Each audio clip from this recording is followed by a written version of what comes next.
سورہ احزاب کا آخری رکوع پڑھے. اللہ تعالیٰ فرماتا ہے کہ دوست کی پھر اس وقت کہیں گے اللہ ہمارے بزرگوں اور ہمارے ان بڑوں کو دگنا عذاب دے جن کی وجہ سے ہم گمراہ ہوئے تھے. اور سورہ حمیم میں سجدہ میں آتا ہے اللہ ہمارے بزرگوں کو ایک دفعہ ہمارے حوالے کر دے, ہم ان کو اپنے پاؤں کے نیچے روندیں گے, ان کی وجہ سے ہم گمراہ ہوئے. اور میرے ایک دوست نے بڑی پیاری بات کی, وہ کہتا ہے ہمارا تو دنیا میں ہی غصہ ہے, آخرت میں تو ہوگا. جب ہم کتاب و سنت کے منہج پہ ہے تو ہمیں ادھر بھی غصہ آتا ہے, یار ہمارے مولویوں میں اتنا پال کیا ان کو لتر مارنے چاہیے.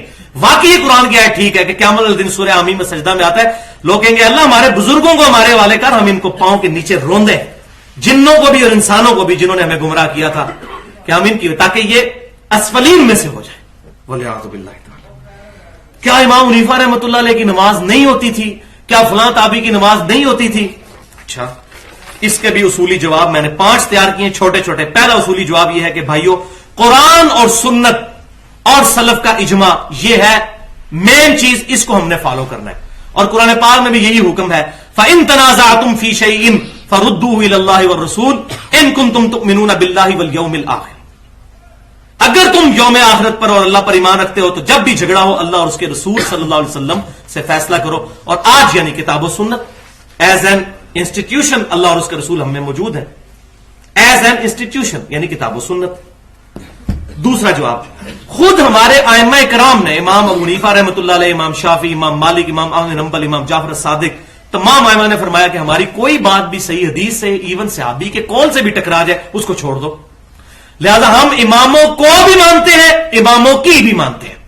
ہمیں پتا چلا کہ امام حنیفہ رحمۃ اللہ علیہ کی طرف منسوب یہ بات, اب اس کی بھی کوئی سند نہیں ہے کیونکہ امام شافعی کی کتاب بھی ہے, امام احمد بن حنبل کی کتاب بھی دنیا میں ہے, امام مالک کی کتاب بھی موجود ہے, امام حنیفہ کی اپنی کتاب کوئی موجود نہیں, ورنہ ہم دیکھتے تو اس پہ بل انڈائریکٹلی جو پتا چلتا ہے. تو ہم نے انہی کی بات پر, امام حنیفہ رحمۃ اللہ علیہ کی بات پر عمل کیا کہ ہمیں اتنی صحیح حدیث ملی, ہم نے ان کا قول چھوڑ دیا اگر ہے کہیں پر.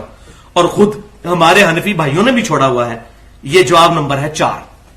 3 مسئلے خود احناف نے چھوڑ دیے امام حنیفہ رحمۃ اللہ علیہ کے. نمبر 1, اور یہ مسئلے کہاں ہیں, فتاوی المگیریہ میں, در مختار میں, اور الموطا امام محمد میں, جو امام ابو حنیفہ کے شاگرد تھے, کہ امام حنیفہ رحمۃ اللہ علیہ مدینے کو حرم نہیں مانتے تھے, لیکن الحمدللہ آج تمام احناف مدینے کو حرم مانتے ہیں. بخاری اور مسلم میں 50 حدیثیں ہیں فضائل مدینہ پہ اور اس کے حرم ہونے پر. دوسرا مسئلہ, شوال کے 6 روزوں کو وہ بدعت کہتے تھے, اور یہ خالی امام حنیفہ نہیں ہے, امام مالک بھی الموطا امام مالک میں لکھتے ہیں کہ میں نے اہل مدینہ میں سے کسی کو یہ روزے رکھتے ہوئے نہیں دیکھا. اب ان سے بھی بات چھپی رہ گئی. حالانکہ بخاری شریف کو چھوڑ کر باقی 5 کتابیں کتب 6 کی, صحیح مسلم, سنن ابی داؤد, ترمذی, نسائی, ابن ماجہ میں حدیث ہے جس نے رمضان کے بعد شوال کے 6 روزے رکھے گویا کہ اس نے پورے سال کے روزے, پوری زندگی کے روزے رکھے, اگر وہ ہمیشہ رکھتا ہے.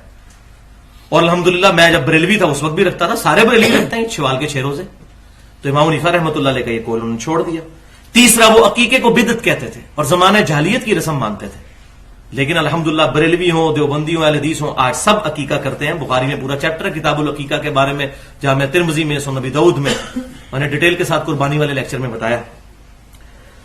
اور 5واں اصولی جواب یہ ہے جو میں بالکل کلیئر کٹ کر کہہ دوں آپ سے, کہ میں اپنی ذات کے بارے میں یہ کہتا ہوں کہ میں امام حنیفہ رحمۃ اللہ علیہ ہوں یا کوئی بھی بڑا امام ہو, میں اس کی جوتیوں کے خاک کے برابر بھی نہیں ہوں, لیکن ہم کسی بھی بزرگ کو پروفٹ کے درجے پر فائز نہیں کر سکتے. لا ترفعوا اصواتکم فوق صوت النبی, اگر نبی صلی اللہ علیہ وسلم کی آواز سے آواز بلند کرنے پر اعمال اکارت ہو جائیں گے سیدنا ابو بکر اور عمر کے, کیونکہ بخاری میں یہ آیت ان کے بارے میں نازل ہوئی تھی. حضور سے بدتمیزی نہیں کہ آپس میں لڑ پڑے تھے حضور کی موجودگی میں صلی اللہ علیہ وسلم, اور آوازیں بلند ہو گئی. اللہ نے فرمایا آواز بلند کی اعمال اکارت ہو جائیں گے اور تمہیں خبر بھی نہیں ہوگی, یعنی توبہ کی بھی توفیق نہیں ملے گی. خبر ہی نہیں ہوگی تو توبہ کیسے ہوگی؟ تو جو بندہ حضور صلی اللہ علیہ وسلم کے فرمان کے مقابلے پر کہے کہ ہمارے فلاں بزرگ نے, ہمارے فلاں امام نے کہہ دیا, تو ہم یہی تو پھر رونا روتے ہیں. ہم کیوں اپنے آپ کو کہتے ہیں ہم محمدی ہیں؟